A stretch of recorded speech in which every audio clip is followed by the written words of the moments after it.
लाड़काणो में ख़बर आवाज़ शेयर कंदासीं। लाड़काणो में बिन मोटरसाइकिलन में आमू साम्हूं टक्कर के नतीजे में नौजवान ज़ख़्मनि जा सूर नसंदे फौत थी पियो। मेतला बाईपास वटि बिन मोटरसाइकिलन में आमू साम्हूं टक्कर के नतीजे में नवदेरो वासी मज़हर अली मीराणी सख्त ज़ख़्मी थी पियो। हादसे बाद इलाइक़े वासियुनि ज़ख़्मी हालत में नौजवान के चाणक अस्पताल के एमरजेंसी वार्ड मुंतकिल कयो आहे। लाड़काणो में ख़बर आवाज़ शेयर कई पिया। लाड़काणो में बिन मोटरसाइकिलन में आमू साम्हूं टक्कर के नतीजे में नौजवान ज़ख़्मनि जा सूर नसंदे फौत थी वियो आहे। मेतला बाईपास वटि बिन मोटरसाइकिलन में आमू साम्हूं टक्कर के नतीजे में नवदेरो वासी मज़हर अली मीराणी सख्त ज़ख़्मी थी पियो आहे।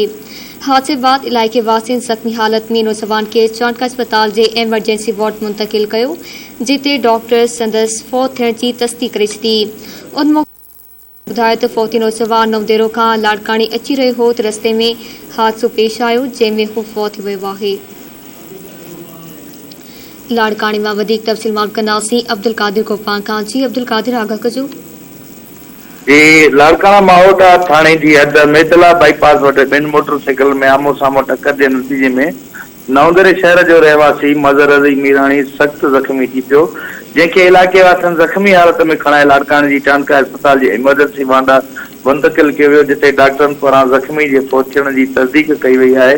उन मौके ते फौती जे वासियुनि ॿुधायो त असांजो नौजवान नई देरी खां लाड़काणे अची रहियो हो त रस्ते में हादसो पेश आयो, जंहिं सबबि हू फौत थी वियो आहे। लाश ज़रूरी कार्रवाई बाद वारसनि हवाले कयो वियो। लाश घर पहुचण ते कोराम अची वियो। जी मेहरबानी अब्दुल कादिर तफ़सील जे लाइ।